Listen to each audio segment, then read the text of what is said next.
Hello, and welcome back for another adventure in the cookie jar. Today we are doing the last recipe from the Carrot Cake Murder. It is the 17th recipe in the book. They are called Black Forest Brownies. I am super excited for these.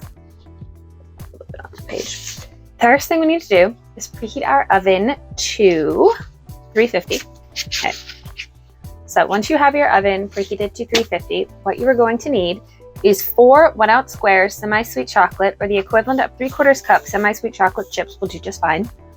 That apparently is an entire bar of that baker's chocolate. 3/4 cup butter, 1.5 sticks, 1.5 cups white granulated sugar, 3 beaten eggs, just whip them up in a glass with a fork, 1 teaspoon of vanilla extract. I didn't see this until last night. It does say or cherry extract. I tried to find it. I could not find it in the town I live in. Amazon has some for about $10 to $15 for a bottle. 1 cup of flour, pack it down in the cup and you measure it. 1/2 cup of pecans, 1/2 cup chopped dried cherries, or 1/2 cup well-drained maraschino cherries, finely chopped. It says I used dried Bing cherries in one batch and chopped maraschino cherries in the second batch. People loved both batches, but all agreed that the ones with the dried cherries were chewier. And then 1/2 cup of semi-sweet chocolate chips. I used Ghirardelli. So you're going to want a 9 by 13 inch pan, line it with foil, spray the foil with the nonstick cooking spray. You're going to microwave the chocolate squares and the butter for 1 minute and stir it, and keep reheating it at 20-second intervals until everything is melty. You're going to stir the sugar into the chocolate. When the bowl is not too hot, add the eggs. And mix it all in thoroughly. Add the whatever extract you could find.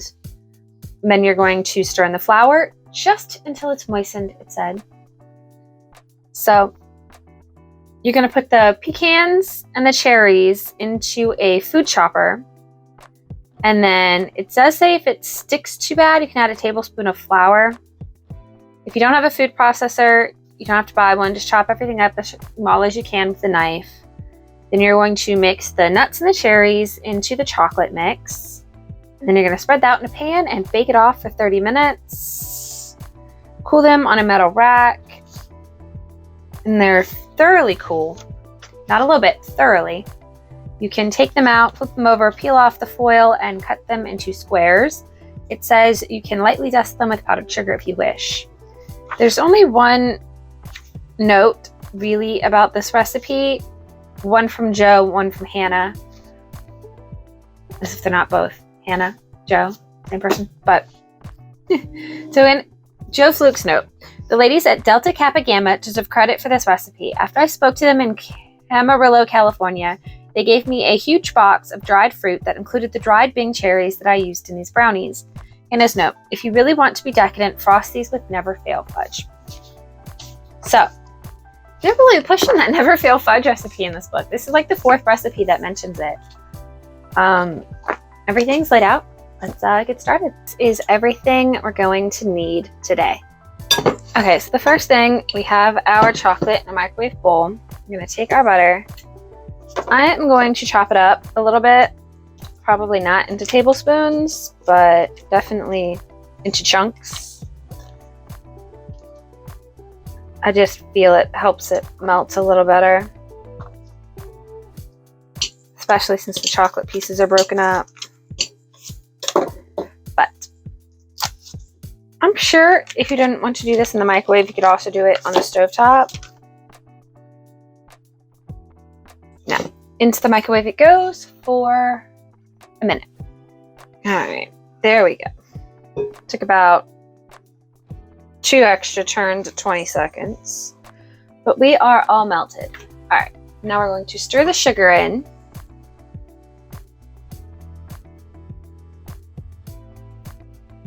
All right, the bowl feels warm. It does not feel really hot at all.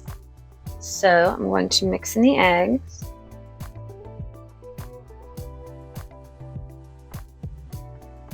Extract.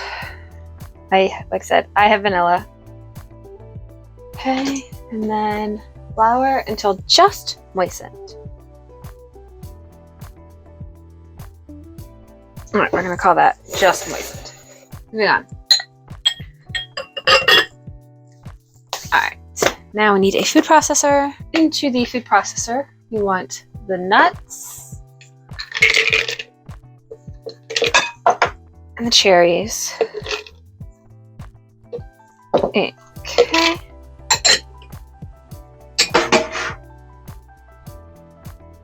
They might have stuck too much, or I might have overdone it. I don't know. And then we're gonna add the chocolate chips and give it a final stir.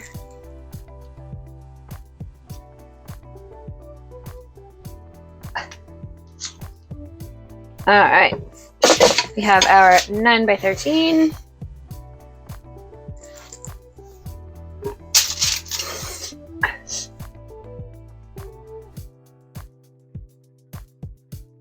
This is what we have. This will go in the oven for 30 minutes and then we'll cool it off.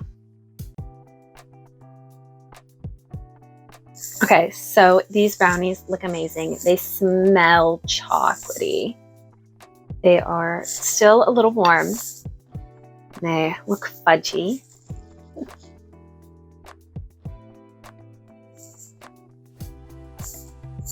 Those would go perfectly with a glass of milk, for sure. I think I would have rather have hand chopped the nuts so that there'd be more crunch to them. Because while they do taste warm and toasty, you don't really get a crunch from them. And that's a little disappointing. The cherry flavor, it's more of a back end note. Something you get after all the chocolate's gone. So the cherry extract may not have been too much. If you have it to use, maybe a cherry juice or something that can get a little more cherry through. Because Black Forest is predominantly chocolate and cherry, and you don't really get a lot of the cherry with the chocolate, because it's like the chocolate's overpowering the cherry until the chocolate's lightened. But overall, they're fudgy. They're nice. They aren't very thick. That is a thing. They did end up taking probably 40 minutes to bake instead of 30. I feel like that's true with most of the 9 by 13 recipes. Most of them do not bake in the time it says. I think we've come across one or two that does, but they're the exception, not the rule. Anyway, like I said in the beginning of this video, that was the final baked product from the Carrot Cake Murder. Next week, we are moving on to the Cream Puff Murder, which I have never made cream puffs, and they are in this book. So kind of excited, kind of nervous to get to those. But we are starting the cookie called Pistachio Winks. If you are interested in seeing those, join us next week. I hope you all have a good one. Bye.